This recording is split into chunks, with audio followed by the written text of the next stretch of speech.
नमस्कार विद्यार्थियों, मैं कमलेश गुप्ता आपका स्वागत करती हूँ। बच्चों, हम कक्षा 12 की हिंदी पढ़ रहे हैं। हमारी पाठ्य पुस्तक का नाम है अभिव्यक्ति और माध्यम, जो कि हिंदी अनिवार्य और हिंदी साहित्य दोनों के अंतर्गत आती है। इसमें हम हमारी इकाई है जनसंचार माध्यम और लेखन, उसको पढ़ रहे हैं। उसमें अध्याय 5 विशेष लेखन, उसका स्वरूप और प्रकार। कल हमने जो पिछली कक्षा थी उसमें हमने बीट के बारे में पढ़ा और बीट किस प्रकार उसके लिए एक अलग से डेस्क होती है उसके बारे में पढ़ा और विशेष लेखन के बारे में भी हमने जानकारी प्राप्त की। आज देखो बच्चों, हम विशेष लेखन की भाषा और शैली के बारे में जानेंगे कि विशेष लेखन की भाषा और शैली कैसी होती है। पिछली कक्षा में हमने जाना बीट क्या होता है, यानी जो जिस चीज़ में लेखक की दिलचस्पी, पत्रकार की दिलचस्पी हो, और विशेष लेखन जो कि जिस विषय को लिख रहा है उसमें उसको विशेषज्ञता हासिल हो। लेकिन अब जो विशेष लेखन है उसकी भाषा और शैली कैसी होती है, अब हम उसके बारे में जानेंगे। देखो, सामान्य लेखन का यह सर्वमान्य नियम विशेष लेखन पर भी लागू होता है। सामान्य लेखन जो हम सामान्य चीज़ लिखते हैं, जो सामान्य समाचार लिखते हैं, सामान्य लेखन करते हैं, उसका सर्वमान्य नियम विशेष लेखन पर भी लागू होता है कि वह सरल हो और समझ में आने वाला हो। विशेष लेखन का मतलब ये नहीं कि हम उसमें जटिल से जटिल शब्दों की भरमार कर दें, यानी विशेष लेखन तो हो, जिस विषय के ऊपर हम लिख रहे हैं उस विषय में विशेषज्ञता लेखक को हासिल हो, लेकिन शब्द सदैव सरल और समझ में आने वाले होने चाहिए। दरअसल विशेष लेखन का संबंध जिन विषयों और क्षेत्रों से है उनमें से अधिकांश तकनीकी रूप से जटिल क्षेत्र हैं और उनसे जुड़ी घटनाओं और मुद्दों को समझना आम पाठकों के लिए कठिन होता है। जिस चीज़ पर विशेष रूप से लिखा जाता है, मतलब कोई भी हमने एक विषय लिया, यानी कोई विशेष विषय है, तो उसके ऊपर जब हम लिखना शुरू करते हैं तो वो क्या होता है, विशेष विषय और विशेष क्षेत्र होता है। तो उनमें से अधिकांश क्या है, तकनीकी रूप से जटिल क्षेत्र होते हैं, जटिल यानी कठिन क्षेत्र होते हैं, और उनसे जो जुड़ी घटनाएं और उन मुद्दों को समझ पाना आम पाठकों के लिए एक कठिन विषय होता है। जैसे इसलिए इन क्षेत्रों में विशेष लेखन की जरूरत पड़ती है जिससे पाठकों को समझने में मुश्किल ना हो, और विशेष लेखन की भाषा और शैली कई मामलों में सामान्य लेखन से अलग होती है। क्यों होती है? सामान्य लेखन में तो हम सामान्य शब्द को काम में लेते हैं, लेकिन विशेष लेखन में जो शब्द आते हैं वो विषय से संबंधित शब्द आएंगे, यानी अर्थशास्त्र से संबंधित शब्द आएंगे, विज्ञान विषय में विज्ञान से संबंधित आएंगी, गणित विषय में गणित से संबंधित, और जो हम जैसे हमारे जो सामाजिक ज्ञान विषय है उसमें बहुत सारे मतलब विषय आते हैं, जैसे कि अर्थशास्त्र आता है, इसके अलावा जिसको हम इकोनॉमिक्स भी कहते हैं, इसके अलावा ज्योग्राफी भूगोल विज्ञान भी आता है, और इसके अलावा हिस्ट्री यानी इतिहास भी आता है। तो इनके जो शब्द हैं वो शब्द थोड़े से क्या है, ये मतलब जो ये विषय है ये थोड़े अपने आप में स्पेशल है, तो इन विषयों में क्या हो जाता है, कुछ शब्द हैं जटिल आ जाते हैं। तो विशेष लेखन की भाषा और शैली कई मामलों में सामान्य लेखन से अलग हो जाती है। उनके बीच सबसे बुनियादी फर्क यह है कि हर क्षेत्र विशेष की अपनी विशेष तकनीकी शब्दावली होती है, यानी जो विषय होगा उसका जो क्षेत्र होगा उसकी जो शब्दावली होगी वो बिल्कुल अलग होगी। विज्ञान विषय को जब हम पढ़ते हैं तो विज्ञान विषय की शब्दावली अलग होगी? नहीं होगी। यानी और गणित विषय को हम पढ़ेंगे उसमें साइन थीटा पढ़ेंगे, कोस थीटा पढ़ेंगे, ये सब चीज़ पढ़ेंगे।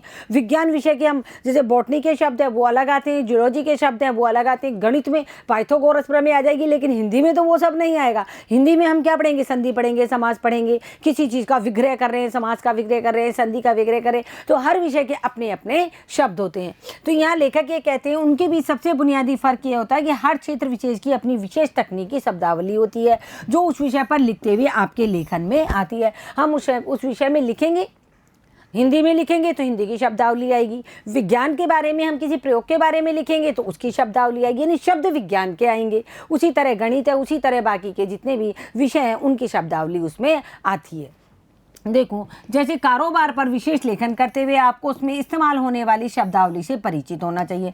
कारोबार यानी बिजनेस क्या है, बिजनेस आप सभी जानते हो, व्यापार करना, यानी जब हम व्यापार करते हैं और व्यापार के ऊपर हम कोई विशेष लेखन करते हैं, आप देखो एक आर्थिक परिपृष्ठ आता है किसके अखबार में, उसमें जो शब्दावली होती है उसको आप पढ़ो। जो कारोबार से संबंधित शब्दावली होती है, शेयर से संबंधित होती है, या किसी भी चीज़ के भाव होते हैं, जैसे अनाजों के भाव होते हैं, सोने चांदी के भाव होते हैं, तो उन सब की जो शब्दावली है वो बिल्कुल अलग होती है। हमको उससे परिचित होना आवश्यक है जो इस विषय के ऊपर लिख रहा है। दूसरी, अगर आप उस शब्दावली से परिचित है तो आपके सामने चुनौती यह होती है कि आप अपने पाठक को भी उसी शब्दावली से इसी तरह परिचित कराएं कि उसे आपकी रिपोर्ट को समझने में कोई दिक्कत ना हो। यानी आप लेखक हैं, आपकी उस विशेष विषय में आपको महारत हासिल है, तो आप उन शब्दों को इस तरह लिख करके समझाएं कि आपका जो पाठक है वो पढ़ते वक्त उन शब्दों को अच्छी तरह समझ सके। जैसे मिसाल के तौर पर कारोबार और व्यापार से जुड़ी खबरें में आप अक्सर तेजड़िए, मंदड़िए, बिकवाली, ब्याज दर, मुद्रास्फीति, व्यापार घाटा, राजकोषीय घाटा, राजस्व घाटा, वार्षिक योजना, विदेशी संस्थागत, निवेशक, एफडीआई, आवक, निवेश, आयात, निर्यात जैसे शब्द पढ़ते होंगे। आप पढ़ना बच्चों, जो आर्थिक जो पेज आता है अर्थव्यवस्था से संबंधित, उनमें ये सारे शब्द आते हैं। तेजड़िए यानी तेजी होना, मंदड़िए यानी मंदी आना, बिकवाली यानी कोई चीज़ बिकने वाली हो, ब्याज दर आप सभी जानते हो ब्याज की कितनी दर होती है, मुद्रास्फीति क्या चल रही है, व्यापार में कितना घाटा है, राजकोष में कितना घाटा, राजस्व यानी जो कर होते हैं, वार्षिक योजना कैसे पूरे साल की जो योजना है वो कैसी बनी हुई है, विदेशी संस्थागत क्या है, किस प्रकार विदेशों को माल जा रहा है, किस प्रकार आ रहा है, निवेशक जो पैसा निवेश कर रहे हैं अपना या माल निवेश कर रहे हैं, एफडीआई क्या होती है, आवक यानी आने का, निवेश करना यानी किसी चीज़ के अंदर अपन निवेश करते हैं ना, अपना पैसा जहाँ जमा करते हैं, आयात आना, निर्यात जाना जैसे ये शब्द आप पढ़ते होंगे। किसमें? अर्थव्यवस्था में। जब हम अर्थव्यवस्था का पेज पढ़ेंगे तो उसमें ये सारे शब्द आएंगे। इसी तरह सोने में भारी उछाल, चांदी लुढ़की या आवक बढ़ने से लाल मिर्च की कड़वाहट घटी या शेयर बाजार ने पिछले सारे रिकॉर्ड तोड़े, सेंसेक्स आसमान पर आदि शीर्षक भी आपकी निगाहों से गुजरे होंगे। ये सारे शब्द, सोने में भारी उछाल, चांदी लुढ़की या आवक बढ़ने से लाल मिर्च की कड़वाहट भरी, मतलब ये आवक बढ़ने से मतलब जब ज़्यादा आ गई है लाल मिर्च तो क्या करे उसकी, वो अब सस्ती हो गई, सस्ती होने से उसकी कड़वाहट बढ़ गई। तो इस तरीके के जो सारे शब्द हैं कि शेयर बाजार ने पिछले सारे रिकॉर्ड तोड़ दिए, ये सब हमको कहाँ मिलेंगे? अर्थव्यवस्था के पेज पर मिलेंगे। पर्यावरण और मौसम से जुड़ी खबरों के लिए उससे जुड़े खास शब्द मसलन पश्चिमी हवाएं, आर्द्रता, टॉक्सिक कचरा, ग्लोबल वार्मिंग, तूफान का केंद्र या रुख आदि शब्दों की ओर भी आपका ध्यान गया होगा। जो लोग मौसम की जानकारी देते हैं, मौसम विशेषज्ञ हैं, वो इन शब्दों का यूज करते हैं, ये शब्द काम में लेते हैं। मसलन पश्चिमी हवाएं चल रही है, बंगाल की खाड़ी पर दबाव का क्षेत्र बना और वहाँ से मानसूनी हवाएं उठी और हिमालय के पहाड़ों से टकराई और उसने इसी क्षेत्र में बारिश करी, यानी उत्तरी पूर्वी जो हिस्सा है उसमें पहाड़ों के ऊपर बारिश हुई। तो इस तरह पश्चिम में आर्द्रता, ह्यूमिडिटी जिसको कहते हैं, टॉक्सिक यानी कि जो जहरीला कचरा होता है, ग्लोबल वार्मिंग आप सभी जानते हैं, तूफान का केंद्र कौन सी जगह हुआ है। तो इन शब्दों को आपको किसकी तरफ ध्यान जाता है? जब हम भूगोल के बारे में या मौसम विज्ञान की जानकारी जब हम जानना चाहते हैं तो हमको जो विशेषज्ञ बता रहे होते हैं लेखक के रूप में, तो वो इन सब शब्दों का इस्तेमाल करते हैं। इसके अलावा खेलों में भी भारत ने पाकिस्तान को 4 विकेट से पीटा, चैंपियंस कप में मलेशिया ने जर्मनी के आगे घुटने टेके आदि शीर्षक सहजी ध्यान खींचते हैं। तो इस तरीके के शीर्षक लिखे हुए होते हैं अखबारों में।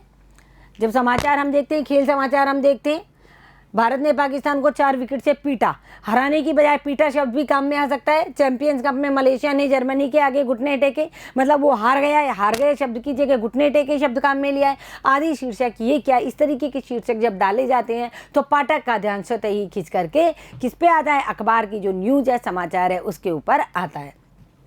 विशेष लेखन की कोई निश्चित शैली नहीं होती है, लेकिन अगर आप अपनी बीट से जुड़ा कोई समाचार लिख रहे हैं, बीट यानी अपनी दिलचस्पी से जुड़ा हुआ कोई समाचार लिख रहे हैं, तो उसकी शैली उल्टा पिरामिड शैली की ही होगी। कैसी होगी? उल्टा पिरामिड, जो कि हम सामान्य समाचारों में, जो कि हमारे अखबारों में काम में आते हैं। यानी कि ये हमारा इंट्रो होगा, ये हमारा क्या होगा, ये हमारी बॉडी होगी और ये इसका समापन होगा। क्या होगा?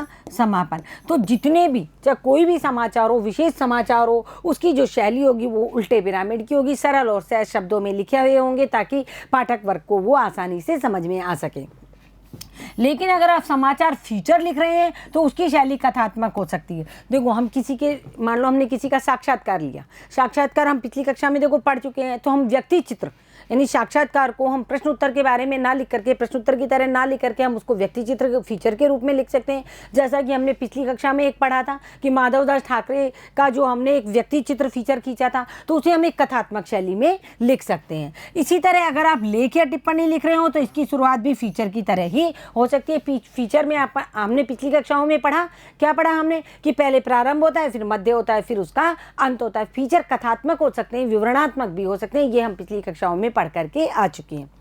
तो देखो, जैसे आप किसी केस स्टडी से उसकी शुरुआत कर सकते हैं, उसे किसी खबर से जोड़कर यानी न्यूज़ पैक के जरिए भी शुरू किया जा सकता है। इसमें पुराने संदर्भों को आज के संदर्भ में जोड़कर पेश करने की भी संभावना होती है।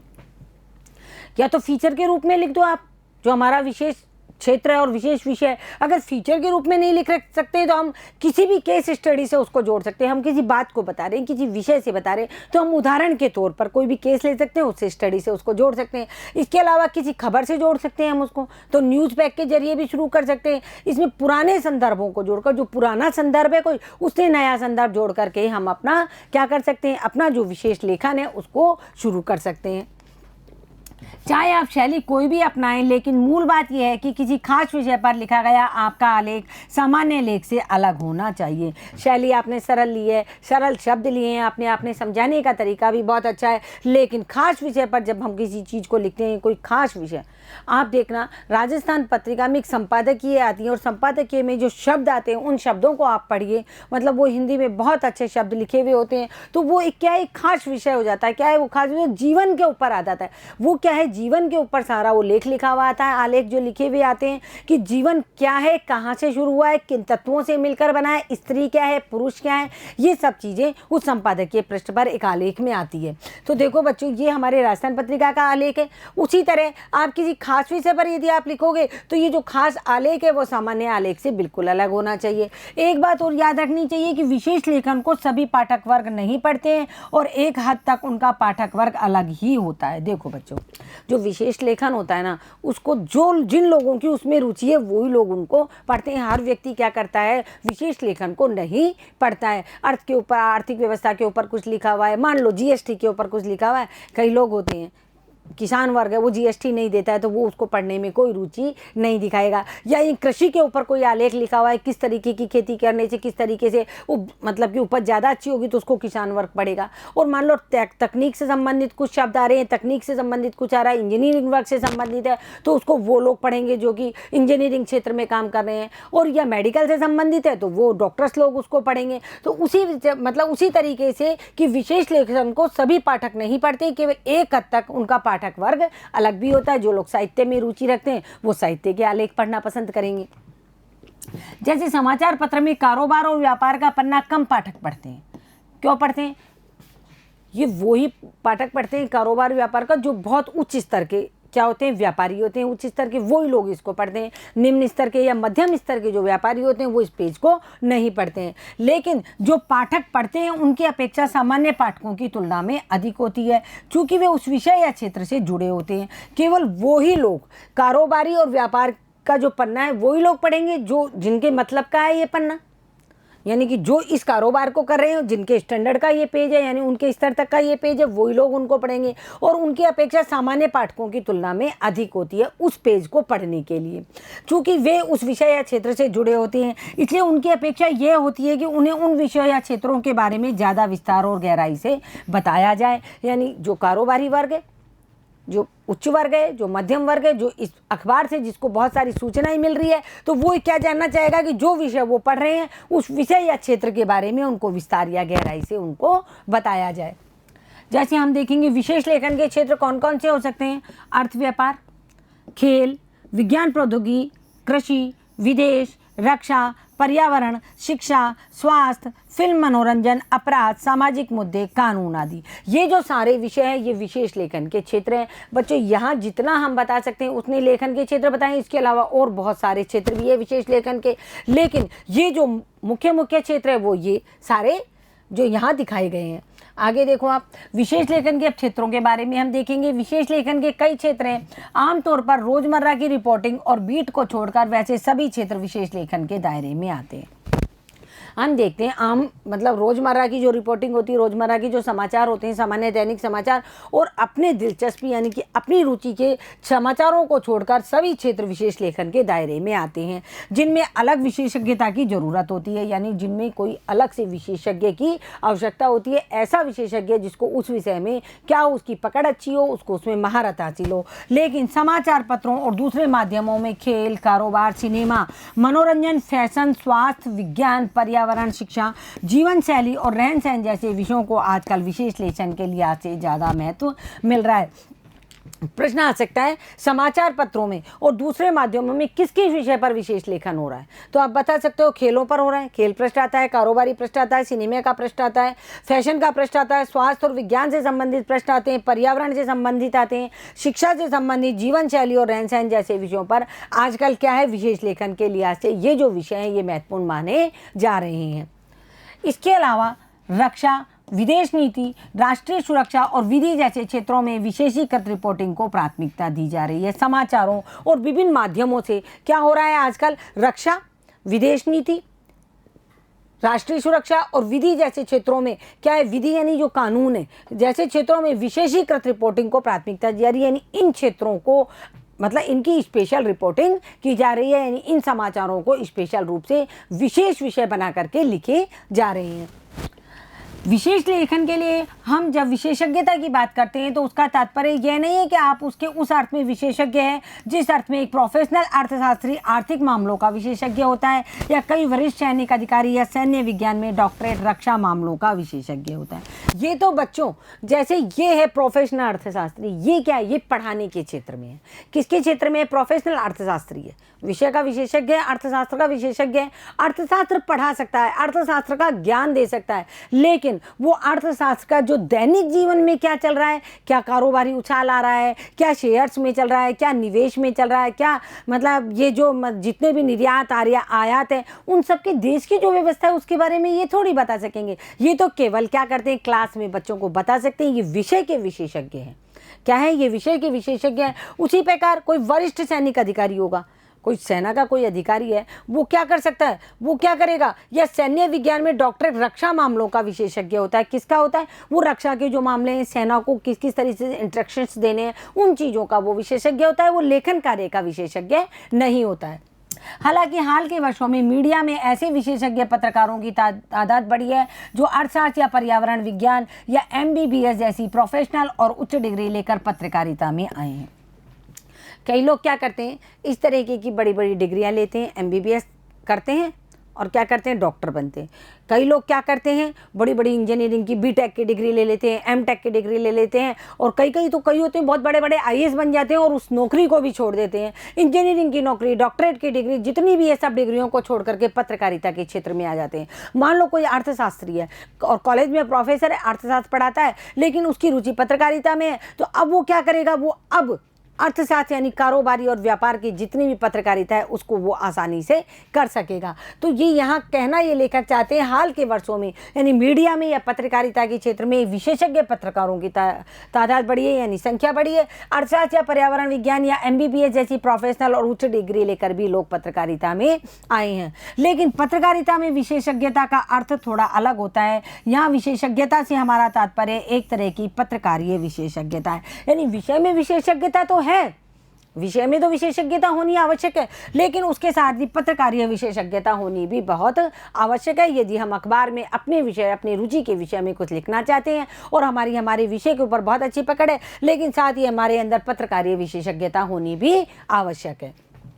पत्रकारीय विशेषज्ञता का अर्थ यह है कि व्यावसायिक रूप से प्रशिक्षित न होने के बावजूद उस विषय में जानकारी और अनुभव के आधार पर अपनी समझ को इस हद तक विकसित करना कि उस विषय या क्षेत्र में घटने वाली घटनाओं और मुद्दों की आप सहजता से व्याख्या कर सकें और पाठकों के लिए उनके मायने स्पष्ट कर सकें। मान लो आपकी अपनी विषय पर बहुत अच्छी पकड़ है और बहुत अच्छी आप उसमें विषय में माहिर है, लेकिन आपने पत्रकारिता का अभी कोर्स नहीं किया है और आप अखबार में लिखना चाहते हैं, तो आपको क्या करना होगा कि पत्रकारीय विशेषज्ञता का अर्थ क्या होता है वो हम देखेंगे। व्यावसायिक रूप से प्रशिक्षित न होने पर, यानी हमने पत्रकारिता का कोर्स तो नहीं किया लेकिन हम लिखना चाहते हैं, कि न होने के बावजूद उस विषय में हमको जानकारी और अनुभव के आधार पर अपनी समझ को हमें इस प्रकार विकसित करना है। यानी हमारे पास कोई प्रोफेशनल डिग्री तो है नहीं पत्रकारिता की और हम लिखना चाहते हैं उस विषय के ऊपर, तो हम अपनी समझ को इस तरह विकसित करेंगे कि उस विषय, जिस विषय पर हम लिख रहे हैं या उस क्षेत्र में जितनी भी घटने वाली घटनाएं हैं या मुद्दे हैं या जो भी समस्याएं, उनकी हम सहजता से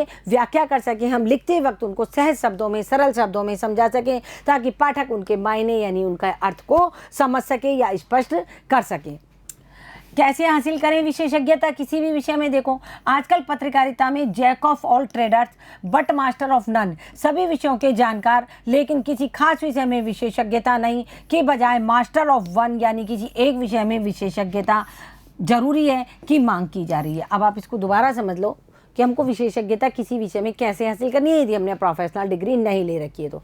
आजकल पत्रकारिता में jack of all traders but master of none, यानी सभी, इनका अर्थ ये है jack of all traders but master of none. इसका मतलब है सभी विषयों के जानकार लेकिन किसी खास विषय में उनको विशेषज्ञता नहीं है, यानी जो सभी विषयों के जानकार हैं, ऑलराउंडर है।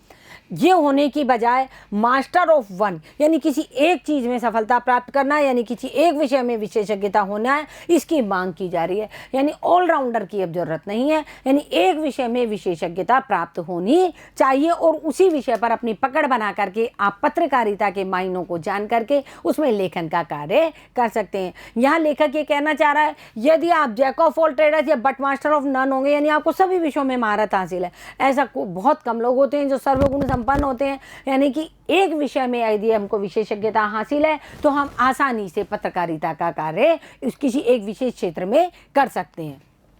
सवाल ये उठता है कि आप किसी भी विषय में विशेषज्ञता कैसे हासिल कर सकते हैं। इस सिलसिले में सबसे ज़रूरी बात यह है कि आप जिस भी विषय में विशेषज्ञता हासिल करना चाहते हैं उसमें आपकी वास्तविक रुचि होनी चाहिए। ऐसा नहीं है बेरुचि से हम केवल एक पैसा कमाने के तौर पर आ जाएं और हमको क्या है कि पैसा कमाना है और इस क्षेत्र में हम जाएंगे, यहाँ पैसा बहुत अधिक है लेकिन हमारी रुचि तो कहीं और है। किसी की रुचि होती है फोटोग्राफी में और पहुँच जाते हैं इंजीनियरिंग में। किस में पहुँच जाते हैं? इंजीनियरिंग में, क्योंकि उसमें पैसा बहुत अधिक है और इधर पैसा बिल्कुल नहीं है, तो वह व्यक्ति ढंग से काम नहीं कर पाएगा। उसी प्रकार लेखक ये कहते हैं कि यदि आप किसी भी विषय में विशेषज्ञता हासिल करना चाहते हैं तो आप में उसकी बीट होनी चाहिए या आपके अंदर उसमें उसकी वास्तविक रुचि होनी चाहिए। इसके साथ ही अगर आप उस विषय में विशेषज्ञता हासिल करना चाहते हैं तो बेहतर होगा कि आप उच्चतर माध्यमिक यानी +2 और स्नातक स्तर पर उसी या उससे जुड़े विषय में पढ़ाई करें। यदि आपको किसी विशेष विषय में रुचि है तो आप जो 10+2 वाली क्लास अपने यहाँ अभी चलती है, इसमें कक्षा 11 में जब हम विषय लेते हैं तो हमें अपने जो हमारी रुचि का विषय है जिसमें हम अपना करियर बनाना चाहते हैं, अपना भविष्य बनाना चाहते हैं, हमें माध्यमिक कक्षाओं से या उच्च माध्यमिक कक्षाओं से ही यह विषय लेना चाहिए और उसमें क्या अपनी जो डिग्री है उसको प्राप्त करना चाहिए। इसके अलावा अपनी रुचि के विषय में पत्रकारीय विशेषज्ञता हासिल करने के लिए आपको उन विषयों से संबंधित पुस्तकें खूब पढ़नी चाहिए। यानी हमको मास कम्युनिकेशन करना है, जर्नलिज्म का कोर्स करना है पत्रकारिता का, तो हमको जिस विषय में पत्रकारिता का विशेषज्ञता हासिल करनी चाहिए उससे संबंधित पुस्तकें हमें खूब पढ़नी चाहिए। और विशेष लेखन के क्षेत्र में सक्रिय लोगों के लिए खुद को अपडेट रखना बेहद ज़रूरी होता है। विशेष लेखन का जो भी क्षेत्र हो, चाहे सामान्य लेखन का क्षेत्र हो, चाहे समाचार का क्षेत्र हो, सक्रिय लोगों के लिए, जो लोग सक्रिय हैं, जो लोग जानना चाहते हैं कि आगे क्या होगा, कारोबार में क्या होगा, कल शेयर कहाँ तक पहुँचेंगे या पर्यावरण में अब क्या बदलाव आने वाला है। कई लोग एस्ट्रोलॉजिस्ट होते हैं जो कि ज्योतिष शास्त्र की गणनाएं करते हैं, उनमें भी कई सारे लोग आजकल रुचि दिखाते हैं ज्योतिष शास्त्र में, तो वो भी जानना चाहते हैं ग्रहों की स्थिति क्या होगी, आगे क्या होगा। तो जो लिखने वाला है इन सब चीज़ों को, चाहे ज्योतिष में लिख रहा हो, चाहे वो कारोबारी क्षेत्र में लिख रहा हो, चाहे वो विज्ञान के क्षेत्र में लिख रहा हो, उसको खुद को अपडेट रहना बहुत आवश्यक है ताकि वो पाठक वर्ग को अच्छी तरह समझा सके।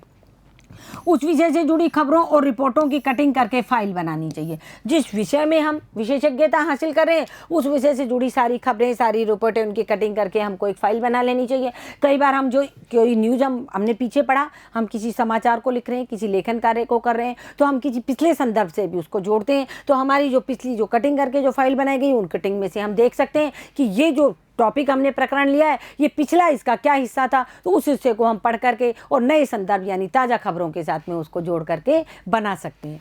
आगे देखो, साथ ही उस विषय के प्रोफेशनल विशेषज्ञों के लेख और विश्लेषणों की कटिंग भी सहेज कर रखनी चाहिए। साथ ही जिस विषय में हमको पकड़ बनानी है, महारत हासिल करनी है, उस विषय के प्रोफेशनल जो विशेषज्ञों के लेख होते हैं, वो हमसे पहले भी तो और विशेषज्ञ आए हैं, हम तो भी बनने ही जा रहे हैं। हमसे पहले लाखों लोग आके इस विषय पर, इस क्षेत्र में क्या करके गए हैं, यानी कि बहुत ज़्यादा इसमें प्रोग्रेस करके गए हैं, तो हमें उनके लेख पढ़ने चाहिए और उनके विश्लेषणों की कटिंग सहेज कर रखनी चाहिए। एक तरह से आपको उस विषय में जितनी संभव हो संदर्भ सामग्री जुटा कर रखनी चाहिए। इसके अलावा उस विषय का शब्दकोश और इंसाइक्लोपीडिया भी आपके पास होना चाहिए। जिस विषय में आप महारत हासिल करें, विशेषज्ञता हासिल करें, उस विषय का शब्दकोश आपके पास होना चाहिए, इंसाइक्लोपीडिया भी आपके पास उसका होना बहुत ज़रूरी है। यही नहीं, जिस विषय में आप विशेषज्ञता हासिल करना चाहते हैं उससे जुड़े सरकारी और गैर सरकारी संगठनों और संस्थाओं की सूची, उनकी वेबसाइट का पता, टेलीफोन नंबर और उसमें काम करने वाले विशेषज्ञों के नाम और फ़ोन नंबर अपनी डायरी में ज़रूर रखिए। हम किसी विषय पर रिसर्च कर रहे हैं, किसी विषय में विशेषज्ञता हासिल कर रहे हैं, तो उस विषय से संबंधित ये सारी बातें बताई गई है कि हमें क्या क्या करना चाहिए। हमें उससे जुड़े, उस विषय से जुड़े, हर विषय से सरकारी क्षेत्र जुड़ा हुआ है।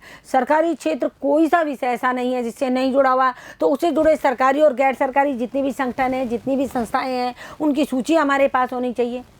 डिजिटल दुनिया है तो वेबसाइट का पता होना बहुत आवश्यक है। टेलीफोन नंबर, उसमें काम करने वाले सभी विशेषज्ञों के नाम हमको पता होने चाहिए, उनके फ़ोन नंबर सब अपनी डायरी में हमारे पास नोट होने चाहिए।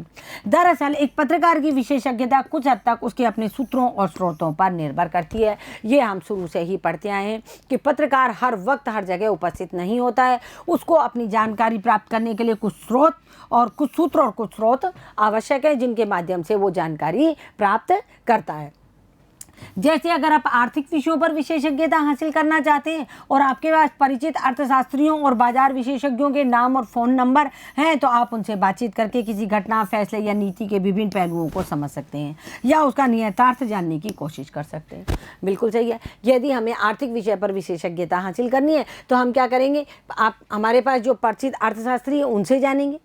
निवेश का क्या मतलब है, आयात का क्या मतलब है, निर्यात का क्या मतलब है, सूचकांक का क्या मतलब है, इन सब चीज़ों को हम शब्दावली के, इंसाइक्लोपीडिया के माध्यम से जानने का प्रयास करेंगे। साथ ही अर्थशास्त्रियों और बाजार विशेषज्ञों के नाम और फ़ोन नंबर अपने पास रखेंगे, उनके लिखे हुए लेखों को पढ़ेंगे, उनके द्वारा बताई गई बातों को हम जानेंगे और उनसे बातचीत कर घटना, फैसले या नीति के विभिन्न पहलुओं को हम समझ सकते हैं, उनसे जान सकते हैं और उसका नियतार्थ जानने की कोशिश कर सकते हैं, यानी उनका अर्थ जानने की कोशिश हम कर सकते हैं। आगे देखो, इस तरह आप अपनी रुचि के क्षेत्र या विषय में विशेषज्ञता विकसित कर सकते हैं। जरूरी नहीं है आर्थिक हो, विज्ञान विषय हो सकता है, गणित विषय हो सकता है, सामाजिक विषय हो सकता है, बहुत सारे विषय हो सकते हैं। लेकिन एक बात अवश्य याद रखनी चाहिए कि विशेषज्ञता एक दिन में नहीं आती है। विशेषज्ञ एक तरह से अनुभव का पर्याय है। विषय किसी भी चीज़ में पकड़ है, हमको एक ही दिन में सब चीज़ में विशेषज्ञता नहीं आती। अनुभव से व्यक्ति सीखता है। किससे सीखता है? अनुभव से व्यक्ति सीखता है। हम कक्षा 11 से उस विषय को पढ़ना शुरू करते हैं, उसके बारे में इतनी सारी शब्दकोश रखते हैं, इंसाइक्लोपीडिया रखते हैं, उसके विशेषज्ञों के लेख पढ़ते हैं, उनके विशेषज्ञों से बातचीत करते हैं, गैर सरकारी सरकारी संगठनों से उस विषय से जुड़ते हैं, तब कहीं जा कर के हमारे अंदर थोड़ी बहुत विशेषज्ञता आती है और फिर धीरे धीरे अनुभव के आधार पर हम उस विषय में क्या करते हैं, अपनी पकड़ बना सकते हैं। उस विषय में निरंतर दिलचस्पी और सक्रियता ही आपको विशेषज्ञ बना सकती है। यानी लेखक अंत में ये बता रहा है कि जिस विषय में आप विशेषज्ञता हासिल करना चाहते हैं, उस विषय में यदि हम निरंतर दिलचस्पी रखेंगे और सक्रियता रखेंगे, तभी हम विशेषज्ञ बन पाएंगे। जैसा कि हम पहले चर्चा कर चुके हैं, विशेष लेखन का दायरा बहुत बड़ा है। विशेष लेखन का जो दायरा होता है वो बहुत बड़ा होता है सामान्य लेखन से। इसके कई पहलू हैं। हम यहाँ हर एक क्षेत्र के बारे में अलग अलग चर्चा करने की बजाय कुछ चुनिंदा क्षेत्रों में विशेष लेखन की बारीकियों और उसकी शैली पर चर्चा करेंगे। यानी कि हम पहले बता चुके हैं विशेष लेखन है जो क्या उसका दायरा बहुत बड़ा है और बहुत सारे क्षेत्र हैं जिनके ऊपर विशेषता से लिखा जाता है और इसके बहुत सारे पहलू भी है। अब हर एक क्षेत्र में अलग अलग चर्चा तो हम नहीं कर सकते बच्चों। अभी हमारी जो नई शिक्षा नीति आएगी उसमें बहुत सारे विषय आएंगे। हम कोई भी विषय किसी के साथ भी पढ़ सकते हैं। हम विज्ञान के साथ में संगीत विषय भी पढ़ सकते हैं। अभी तक हमारे यहाँ शिक्षा पद्धति में ऐसा नहीं था, लेकिन नई शिक्षा पद्धति में विज्ञान के साथ हम संगीत भी पढ़ सकते हैं। तो ये रुचि के विषय, हमारी रुचि विज्ञान के साथ साथ संगीत में भी है, हमारी रुचि विषय गणित के साथ साथ चित्रकला में भी है। तो इन सब विषयों में विशेषज्ञता हासिल करने के लिए हमको क्या करना होता है, हमको उसकी शुरू से ही, मतलब जिस क्लास से हम सब्जेक्ट को लेते हैं, विषय को लेते हैं, तब से ही हमें उसके बारे में जानकारी प्राप्त करनी होती है। तो लेखन का दायरा बहुत बड़ा है। हम यहाँ हर एक क्षेत्र के लिए अलग अलग चर्चा नहीं कर पाएंगे, बल्कि कुछ चुनिंदा क्षेत्रों में विशेष लेखन की बारीकियाँ और उनकी शैली पर चर्चा करेंगे। तो देखो बच्चों, हमने आज यहाँ विशेष लेखन की भाषा और शैली के बारे में जाना। अब हम अगली कक्षा में विशेष लेखन की जो बारीकियाँ हैं और उनकी शैली के ऊपर है जो हम चर्चा करेंगे और जानेंगे कि विशेष लेखन की भाषा और उसकी शैली कैसी है। तब तक के लिए आप इसे पढ़िए और पढ़ करके समझने का प्रयास कीजिए। धन्यवाद।